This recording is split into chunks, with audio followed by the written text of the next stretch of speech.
Hey, I'm Shay and welcome back to my channel, Books with Shay. So today we are going to do my 2019 year in books along with my 2020 Bookish Resolutions. I will say right off the bat, LT is not home for the day yet, and so Luna and Oliver are just kind of running around. So if you hear dog noise, just right there at the beginning, if you hear dog noise in the background, that's what that is. Isn't that right, baby girl?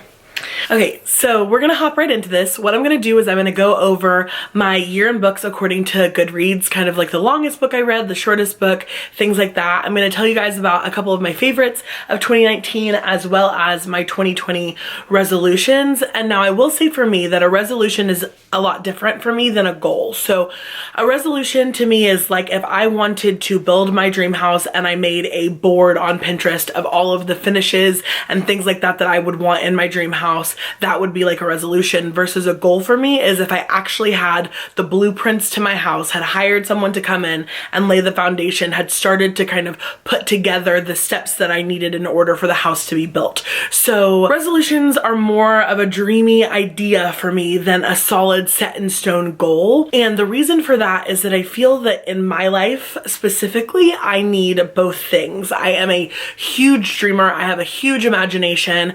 I am very creative. And so I need the space to kind of have some loose ideas of what I want my year to possibly look like. But I'm also somebody that because I have such a wild kind of creative mind that I need something to ground me and to structure me. And that's where my goals come in. But if it was all goals all the time, then I would feel kind of strangled by those and end up not abiding by any of them anyway. So here we're not talking about goals. We are only talking about my 2020 Bookish resolutions. But there is a video coming later this week. I think it will be up on Friday that talks about my 2020 goals and how I do goal setting. So of course the Tower Garden has just turned on, so I'm gonna let that run its cycle and I will be right back. Okay, so with that being said, let's hop right into my 2019 year in review. So I'm gonna just open up on my phone here, my Goodreads year in review. If I can figure out how to like screen record this and insert it on the screen somewhere, I will do that. But if not, I'm just gonna tell you guys kind of what it says. And so for my 2019 journey in books, I read a total of 29,023 pages, which is pretty good for me, I would say. And we'll talk a little bit more about pages versus number of books read when we talk about my resolutions. I read that across 77 books, which is a great reading year for me. A good reading year is about a book a week for me, so 52 books in a year. I am constantly staring at words and curriculum and things like that for what I do for work. And so sometimes I just don't quite feel like I can come home and have my leisure thing that I do be so similar to what I'm doing for work. But I found this year in kind of integrating audiobooks into my reading journey and listening and reading the same book that like listening to it would get me in the mood to finish it. And so then I would go ahead and want to come home and read it. And so that's helped out a lot. But 77 books was a great year for me and I'm really, really happy with that. The shortest book that I read this year is Rest in the Morning by R.H. Sin. This is a book of poetry. I should probably turn my phone sound off. There we go. So this is a book of poetry by one of my favorite poets. I really like R.H. Sin, and this was 128 pages long. And of course, because it is poetry, it went by really quickly and it felt like even less than that. But this is the shortest book that I read this year. And then the longest book that I read this year was one of my favorites of the year. And it was, or this is last year, not this year. I've been saying this year, but I mean in 2019. And the longest book I read in 2019 is Kingdom of Ash by Sarah J. Maas. I really loved this. This was the conclusion to the Throne of Glass series by Sarah J. Maas, which I started for the very first time in 2019. And so I got to read them all back to back when I started. It was right before this came out. And so I read them right into it being released and got to read it all as one big chunk of a series. And it was just an awesome experience and I really, really liked it. I know that it is kind of polarizing, that some people really like it and some people don't like it at all. I had a fantastic experience. I started reading it on my honeymoon in November of 2018. that's when I started Throne of Glass, and then I read through when Kingdom of Ash came out, and it was also a really good time in my life, like getting married, going on my honeymoon, coming in and moving into my first home with LTLT, and I didn't live together or anything before we got married, and so kind of my whole life was changing for the better and at the time I was reading it, and so I just have really great memories also tied to the whole Throne of Glass series. So the average length of books that I read in 2019 was about 376 pages. This makes a ton of sense to me because I read a whole lot of YA fantasy and then contemporary romance, and both YA fantasy and contemporary romance tend to be between 320 and 380 pages, I feel. And so because most of the books that I read last year were either YA fantasy or contemporary romance, that page count is right where I would think it would be. The most popular book that I read, which I don't have with me, it's upstairs, and I wanted to make sure that I filmed this before I lost the light, and so I didn't bring it down with me, but the most popular book that I read in 2019 was The Name of the Wind by Patrick Rothfuss, and the coolest thing about it being the most popular book that I read is that it actually ended up being my favorite, and so I'm so glad that there are so many people out there that are reading my favorite book of 2019, one of my favorite books of all time, LT's favorite book of all time. It just is so good. If you have not read Name of the Wind and you like fantasy, you totally should read it. It is just, I would be here all day if I told you guys about all the reasons why I love it. I could do a separate video on that. If you guys want to see that, let me know down below. But I literally love Name of the Wind so much. So that was the most popular book I read. It was read by 1,032,941 other people last year. And I don't know if that's in the year or of all time, but I'm sure it's in the year because more than 1 million people have had to have read this. It's so good. Guys, it's so good. Okay, and then the least popular book that I read was Christmas Cliché by Tara Civic. If you guys watched my Vlogmas videos, you saw when I read that, it was just a little Kindle Christmas book that I read, and 1,027 other people also read that. It was actually pretty good. I think it was like a 3-star read for me. I really like Tara Civic, but it was not my favorite thing by her. And so yeah, my average rating for 2019 was 3.7 stars. I feel like that is pretty generous. I tried to get a little more critical with my ratings towards the end of the year because I felt like my ratings on Goodreads didn't quite reflect how I actually felt about books. And I will say that one of the reasons for this is because the 5-star rating system has not always worked for me, because sometimes I don't feel like a book is a 3, but I don't feel like it's a 2 either, you know? And so because it's only a 5-star rating system and Goodreads won't let you give like a half-star or whatever the case may be, I never edited my ratings until like the end of the year. I think I edited the rating on one book and said what I meant by this was 4.5. But because I pretty much rated everything using Goodreads star rating system, I felt like not all of my reviews really reflected how I felt about the books that I was reading. And so I will say that I have come up with a better rating system for this year, and I will probably do a video at some point for you guys to let you guys know how I'm rating books now, and I like it much better. And so I think it will be better moving forward. And I've been, I wouldn't say more critical specifically in 2020 with the way that I'm rating my books, but I am being more accurate with my ratings because I'm going through a several step system that is allowing me to get to my rating number versus just trying to like pin my rating on a scale between 1 and 5. So yeah, I didn't write any reviews for books last year. I want to get better at that this year. We'll talk about that in my resolutions, but that is kind of my year in books. I'm not going to go through every book that I read this year, but if you guys are interested in knowing that, my Goodreads is always linked down below, and the books that I read, I record on Goodreads. So let's go ahead and jump into my 2020 bookish resolutions. So I have, let's see, I have 10, wow. So these are my 10 bookish resolutions for 2020. The first one is to focus on the pages. So we talked about a little earlier that I read close to 30,000 pages, and that was over the course of 77 books. I have found that sometimes I will not read an epic fantasy that I'm really in the mood to read or really want to read because it's 800, 900, 1,000 pages long.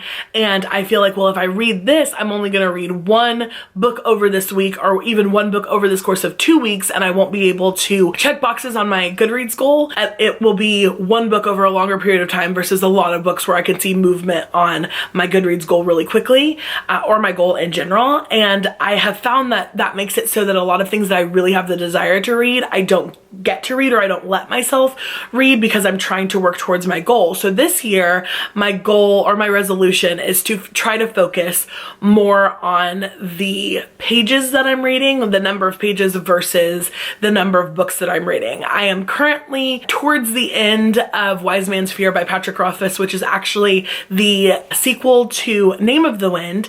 And so that book is almost 1,000 pages long. It's the first book that I picked up this year. And then immediately when I hit the second week of January and I hadn't finished that, I started feeling bad about not putting away more books when I saw people were in week 2 of January and had already read 8 books. So I just want to make sure that I'm giving myself the grace to be able to experience my reading versus rushing my reading to meet a goal that is meant to improve my enjoyment, to get me soaked into stories more often. So if it's doing the opposite, it's not doing its job, which is why I have the resolution to focus on the pages. And then my next resolution is OMRs instead of TBRs. So you guys will see on my channel, I think next week I have a video coming out about my February OMR, and I will explain right now what that is. So an OMR is going to be, it's my personal phrase for on my radar. So I have told you guys several times before, I am not good at sticking to TBRs. I am great at making them, and then I hardly stick to TBRs because I am such a mood reader. And as soon as I set what I'm gonna read in a box for myself, it makes me want to read it less. I am somebody who really likes to be kind of wild and free in my imagination, especially. And so in the areas of my life that don't have to be structured, I tend to want things to be a little more feeling based. I am a 4 on the Enneagram, if you are familiar. So I am definitely an individualist who wants to have kind of her freedom to be creative. And then also, if you're familiar with the Enneagram, my wing is a 3. So my personality type is the aristocrat, if that is interesting to you. But anyway, so that probably tells you something about the way that I read.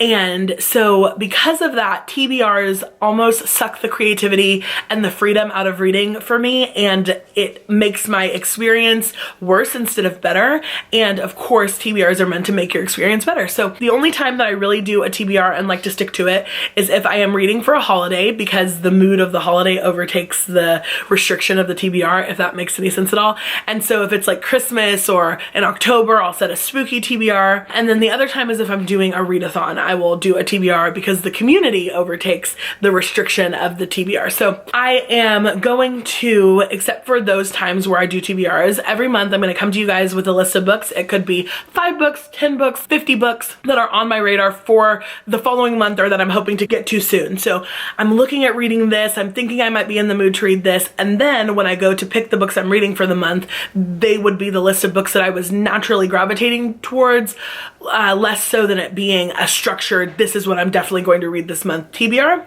So look out for my first OMR or on my radar video for February. And in my February on my radar video, I will be talking about a lot of Black History Month recommendations. So that'll be a good one to watch if you're looking for that as well. So my next one is to read more supplemental books. So this again kind of goes with my reading the epic fantasy novels. So sometimes I feel like I get really bogged down when I'm working to read for any purpose other than just because I'm in the mood to read. So sometimes it's reading for BookTube, sometimes it's reading for a readathon, sometimes it's reading for a TBR that I set or anything like that. So when I get bogged down like that, I want to be able to slide in a supplemental book instead of stopping my reading completely. And I'm hoping that this will keep me from falling into too many reading slumps. And so what I mean by a supplemental book is a book that is maybe outside of the normal genres that I read,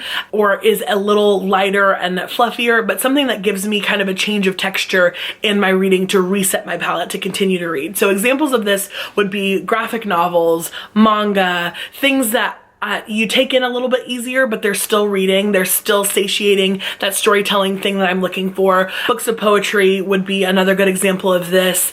Nonfiction books, I have a lot of books in my Christian collection of things about, you know, related to my spirituality. So those would be good books to go here. And so I just want to read more supplemental books versus everything being about either the hype on BookTube, what everybody else is reading, or what I have somehow pinned on myself that I feel that I should be reading, to hopefully extend the number of pages that I read this year and extend my enjoyment of reading instead of getting stuck in slumps trying to read the way I feel like I should read versus what I'm feeling like I want to read. My next resolution, and I'm gonna try to go through these a little bit faster because I thought this was gonna be a super short, quick video, but I'm already talking like way too long for this to be short and quick. So going a little bit faster, my next resolution is to have less intimidation in my reading in 2020.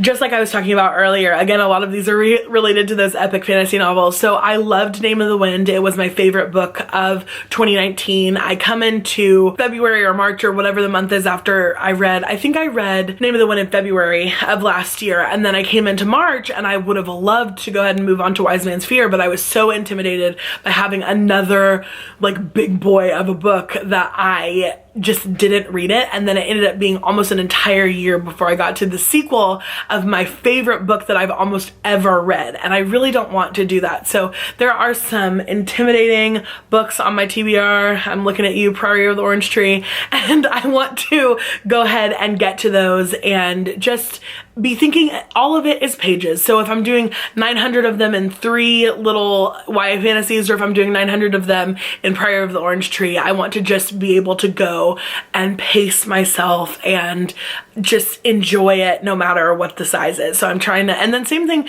it's not always size. Sometimes it's that it's a classic. So I'm gonna try to get rid of my intimidation for the classics. If I'm interested in picking it up, I just wanna let myself pick it up. The next one is to write more reviews. Like I told you guys, for last year, I didn't write any reviews at all on Goodreads. I talked about some books here, but I didn't do any written reviews. So I just want to write more written reviews. I want there to be more ways for you guys to access reviews if you're looking at books that I've read to see if you have similar taste. I want there to be more ways for publishers to see that I review things if they want to send me stuff, because this is the year that I am hoping that I get my first physical ARC. So fingers crossed that that happens. But in order for that to happen, I need to put in the work that shows that I do reviews and things like that. So I'm going to try to work on doing that a little more this year. The next resolution that I have is that I'm going to decide for myself. So this has 2 parts. The first part of deciding for myself is that I want to be able to read what I want to read instead of having FOMO about every book that gets hype on BookTube or Book Twitter. I am so bad about wanting to be a part of the community so badly that sometimes I will read things that I have no interest in order to try to fit in or be a part of the community. And I think that some of that pressure came from me being new, that I wasn't going to be relevant if I was not reading what everyone else was reading. But now that I feel like I'm kind of settling into my own skin on my BookTube channel, I definitely want to make sure that I am deciding for myself the type of books that I want to read. And not only that, the second part of that is I want to decide for myself the way that I'm going to rate a book. The first time that I really felt this pressure last year was when I read The Turn of the Key by Ruth Ware, and I didn't like it, and I wanted so badly to like it because it had so much hype on BookTube. And so even I think in my vlog talk about like, maybe I'll just give it 5 stars because it was well written and I could see how someone could like it, but that's not like my personal review. And I think the only reason that I had the ability to rate it 2 stars on my Goodreads and to tell you guys that my rating was 2 stars was because I kind of low-key buddy read this with LT and Olivia around the same time, and Elijah I think read it with us. Like, we were all kind of reading it around the same time, even though it wasn't technically a buddy read. And when we went to talk about it, it just so happened that none of them enjoyed it either. So LT didn't really like it, Elijah didn't really like it, Olivia didn't really like it, and I felt like, okay, my friends didn't like it, so now I can say I didn't really like it. But it's kind of, I'm kind of ashamed to say that had they not said that, I probably would have given it a higher rating, just because I didn't want to be kind of on the outcropping. I didn't want to be judged for not liking the things that everybody else liked and then therefore not get subscribers or lose subscribers or whatever. But I'm realizing in 2020 it is not that serious. Like, if I put on airs or put on a facade for you guys to come and see on my channel, then number one, you're not really getting the true content that I could provide to you. And number two, there's no way I'm going to be able to uphold that for years and years and years or however long. So I want you to be here because you like me and my opinions. And so I want to give those to you. Otherwise, you don't have the ability to decide that. So I just want to kind of decide for myself this year. Okay, so my next resolution is to change the way that I book club. So this last year I was in a lot of book clubs, or I tried to do a lot of book clubs where they told me what the group read was for the month. I tried to read that book with them and keep up with their reading and everything and have discussions with them about what they were reading. And that does not super work for me. And kind of going along with my other resolutions of trying to give myself some more freedom in the way that I read and consume books, I really want to book club in a way that is enriching to my life versus me feeling like it's a chore or homework or anything, because I'm sure you guys can relate that when you were in high school or college or whatever and there was a required reading for a class, your professor assigned you something and said you had to read it, it was 1,000 times less enjoyable, or you didn't like the book at all because you had to read it versus if you got to choose it on your own. Now there are some of those same books as adults that we pick up and read and we're like, this is so good. How did I miss this in high school? And so anyway, I want to do book club a little bit differently. So I'm in a book club with one of my very best friends in real life, and her and I do a little book club called Book Babes Who Brunch, and every month we read a book together and then we get together at the end of the month, we go out for brunch or we make brunch at home. We sometimes do an activity that goes with that, like watching a movie or something else that's book related. Sometimes we'll go and have high tea if it's a book that fits with that. But the experience that we put with the reading of the book makes it worth it for me. And the other thing is that because it is the two of us, any month that one of us does not feel like reading whatever book that we have previously picked for that month, we veto it and suggest another book or pick another book together. And so that's the first way that I'm going to do book club, is that I'm going to maintain the one that I have in my personal everyday in-person life that changes with my mood, because of course my best friend knows me and knows that I need that, and that has worked really well for me. But as far as everything else, versus joining a lot of the book clubs with you guys on Twitter and YouTube and everything, and the ones that I keep hearing about, I am going to do book clubs that provide challenges instead of providing an actual book to read for the month. So there are a couple of good ones that I will link below. I know that like Pop Sugar has a challenge. I'm in a planner group on Facebook called Creating & Co, and she has she's a YouTube channel where she talks about books, so I'll link Paige from Creating & Co down below and her Facebook group. But she has a book club as well, and they have like a map of 30 books throughout the year that you just like read a backlist title, read a new release, read a book with a color on the cover, read things like that, so that I can find something that fits my mood but also fits the challenge, to give some structure to my reading while not taking away almost any of my freedom, which I think will work a lot better for me. So I'm going to try to change the way I book club this year by doing prompts instead of actual assigned books, and see if that helps me to read more books or read more pages in this year. My next resolution is to enrich my experience. So just like I was talking about with Book Babes Who Brunch, I really want to do more things that tie into the way that I'm experiencing books. So I want to get candles and teas that kind of fit with the theme. I want to make more recipes that fit with the themes of books that I'm reading. I want to watch movies that are kind of in the same genre or time period that makes me feel that way. You guys would have seen during Vlogmas that LT bought me some Philips Hue color bar type things, and so I can change the lighting in my library to match kind of the mood. I really actually have been enjoying doing that with a Harry Potter ASMR, so putting on an ASMR video, and if the ASMR video is glowing like a blue color, turning the lights in my library blue, and then everything around me kind of feels all consuming in that way. But I am somebody who goes so much, again, Enneagram 4, I am someone who goes so much on the way that something makes me feel, the aesthetic of something, and so I really want to immerse myself more in these bookish worlds, because I think that will be more enriching to me personally as a reader. And then I want to love my library / cultivate my collection. So this means a couple of different things. I want to love my library in the sense of I want to go to my local library and check out more books this year in order to be able to read more than I could afford to read otherwise. But I also want to love my library that I have here behind me. There are a lot of books in my library that I have not gotten the chance to read, and so I want to kind of get down my physical TBR by loving on these books that are in my library that I haven't had the chance to read. And I also want to cultivate my collection. If there are books on my shelves that I haven't read but I never reach for, and every time I see them I'm like, I'm not in the mood to read that, I don't really want to read that, then why am I keeping it? Like, why is it hanging out on my shelves if I haven't read it and I don't ever feel like reading it? So I want to do more unhauls, and I want to pare down, instead of just collecting books so that I can have full shelves, which I have been guilty of. I want to collect books that are going to be in my library, that if a friend comes over and wants to borrow a book, I know you guys hate that, but I don't collect these just for me. When a friend comes over and they're like, I really am looking for a steamy romance that has hate to love, I love to be able to go to my shelf and grab specifically The Hating Game for that one and tell them that they can borrow that so that they can have that. I want my library to represent me, what I like to read, my tastes, and I want it to be something that I can share with people that I encounter. And so in order to do that, I feel like it needs some I need to just clean up the edges of it. So I want to work on doing that this year.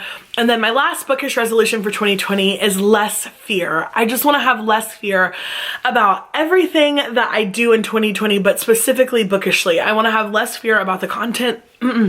Excuse me. I want to have less fear about the content that I post. I want to post what I want to post and what I'm interested in posting without the fear of rejection, or that you guys are not going to like it, because you have never rejected me or treated me poorly or anything. So I don't know why I have this fear that I'm going to put out content and be treated poorly. So I want to have less fear about the content that I post, less fear about interaction on social media and responding to comments and things like that. A lot of times those things give me anxiety. I get overwhelmed. I want to be the person that you think I am, and so I'm scared about how to answer or what to say or whatever, and I feel like it's not you that's putting that pressure on me, it's me. And so I want to be able to have less fear about going out there and being myself. I want to have less fear about the reviews that I'm putting out and that people won't like them or whatever. I want them to be consistent with how I feel about a book. I want to have less fear about the books that I'm choosing and picking up. I want to have less fear about asking why, about like exploring the purpose of things, about delving deeper into things. I just want to be able to have an uninhibited bookish experience. And I think a lot of times what inhibits me from having that freedom is that I'm scared of something. And sometimes I know exactly what I'm scared of. Sometimes I have no idea what it is. So this year, we're having less fear. That's my major resolution for 2020. So thank you guys so much for watching my 2019 year in review and my 2020 bookish resolutions. I have more videos coming later on this week that will talk about my 2020 goals and how I set those goals, because you guys specifically asked for that. And I love when you ask for things and I can give them to you. So I'm going to do that later on this week. And yeah, I'm so excited to be back. And I think that we're gonna get back to posting 2 to 3 times a week starting this week. So you should be seeing this on Monday, possibly Tuesday, and then you should get 2 other videos this week. So I'm excited to be back, to be posting content, to be answering some comments, to be hanging out with you guys. It's just, BookTube has been just so enriching to my life, and I'm excited that I'm now making the adjustments that I need to make in order to make it even more enjoyable for me and hopefully in turn for you. So yeah, thank you so much for watching, and I will see you in my next video. Bye.